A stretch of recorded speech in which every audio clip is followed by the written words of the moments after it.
untuk menjelaskan kepada persidangan yang mulia ini dan juga kepada publik bahwa penegakan hukum itu harus berdasarkan due process of law yang benar.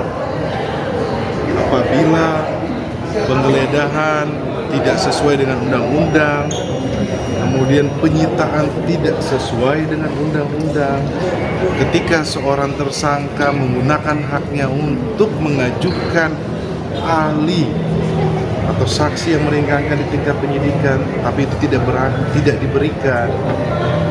Kemudian di dalam penyidikan tidak pernah ada yang menyebut Hasto Kristianto sebagai pemberi uang suap, tetapi di dalam dakwaan ditaruh seolah-olah bahwa yang memberi uang tersebut adalah Hasto Kristianto. Kita sudah cek saksi-saksi yang dihadirkan. Saksi-saksi yang dihadirkan menyampaikan bahwa sumber uang suap itu dari Harun Masiku. Ini sudah sesuai dengan putusan 18, putusan 28. Kemudian coba dikaitkan dengan chat yang disampaikan Okesip.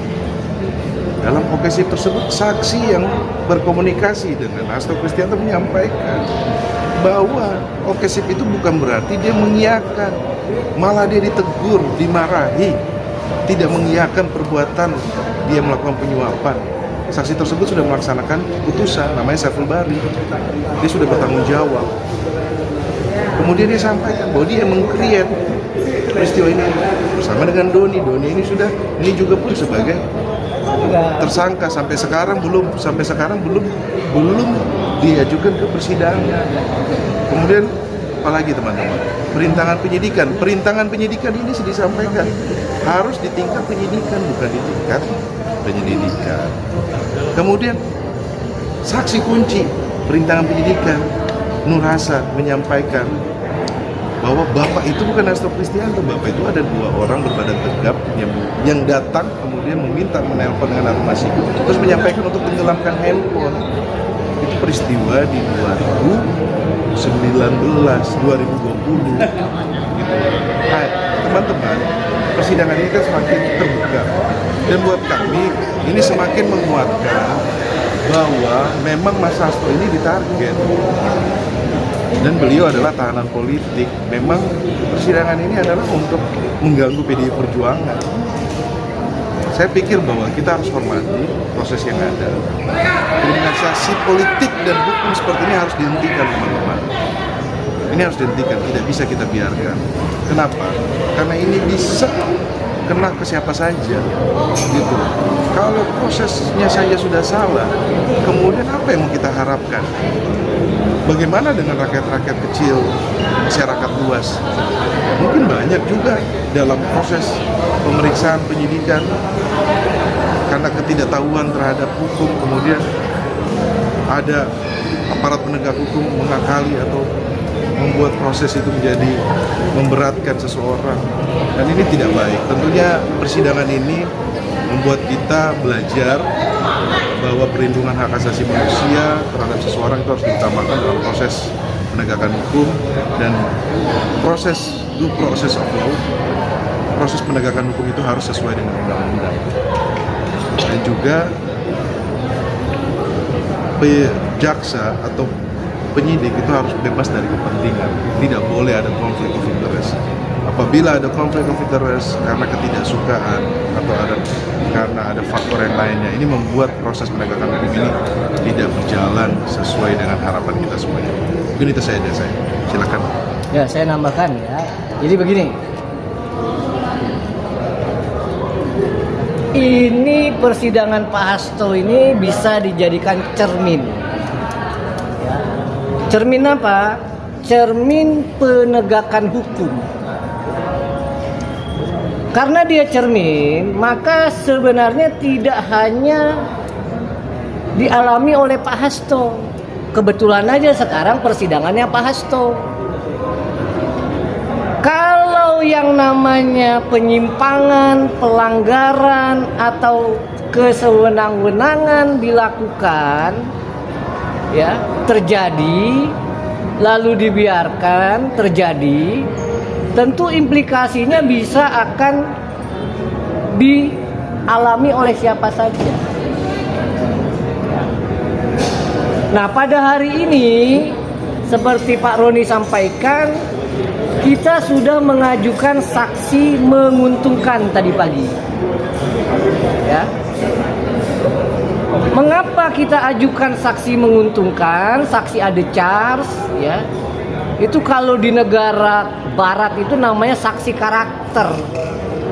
Ya, saksi yang menguntungkan memang bukan untuk mengcounter saksi yang diajukan penuntut umum.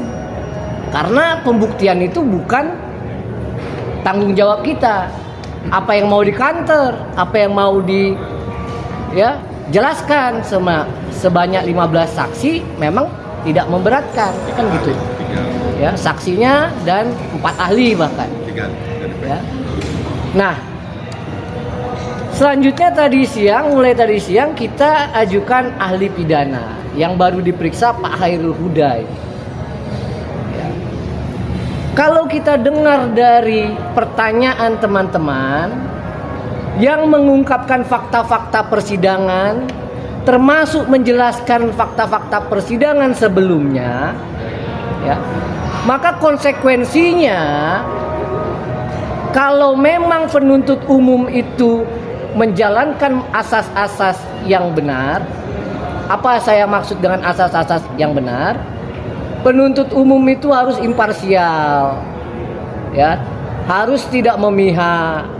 Dia harus independen, tidak terpengaruh oleh pengaruh yang di luar dari hukum atau keadilan. Maka sudah 3 kita lihat, ya. Yang pertama, tidak terbukti kesalahan Pak Hasto. Saya mau tanya ibu yang ngikutin sidang, kesalahan Pak Hasto ini apa sebenarnya? Pak, apa sih kesalahan Pak Hasto ini sebenarnya? Ya. Yang kedua saya mau tanya ke ibu bapak, unsurnya terbukti nggak? Tidak. Ya. Baru yang ketiga, dari fakta-fakta yang sudah ada di persidangan, sejumlah alat bukti itu diperoleh secara tidak sah. Ya.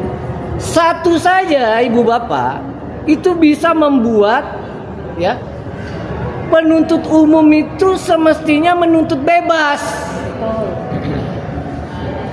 Sekali lagi saya tanya, kesalahan Pak Hasto ini apa sih? Nggak ada. Gitu loh. Ya. Jadi ibu bapak, ya, dengan penjelasan ahli tadi, kita sudah mendapat kejelasan bahwa setelah kita ikut persidangan, tidak ada kesalahan Pak Hasto sebenarnya. Lalu alat buktinya juga yang membuktikan unsur yang namanya suap apa? Ada sampai sekarang yang membuktikan alat buktinya Pak Hasto itu betul-betul menalangi duit 400 juta? Tidak ada. Hah? Tidak ada. Ada? Tidak ada. Kalau begitu unsurnya nggak terbukti dong, unsur dengan sengaja memberi dan atau turut serta atau turut membantu. Baca dakwaan, Pak Hasto ini didakwa karena menalangi 400 juta loh. Tadi ditanya sama ahli, gimana kalau nggak bisa dibuktikan? Lalu perintangan, yang mana yang merintang itu yang mana? Nah, jadi sekali lagi 2 sekarang. Kita minta penuntut umum jika memang, ya, mengikuti asas-asas menuntut bebas Pak Hasto.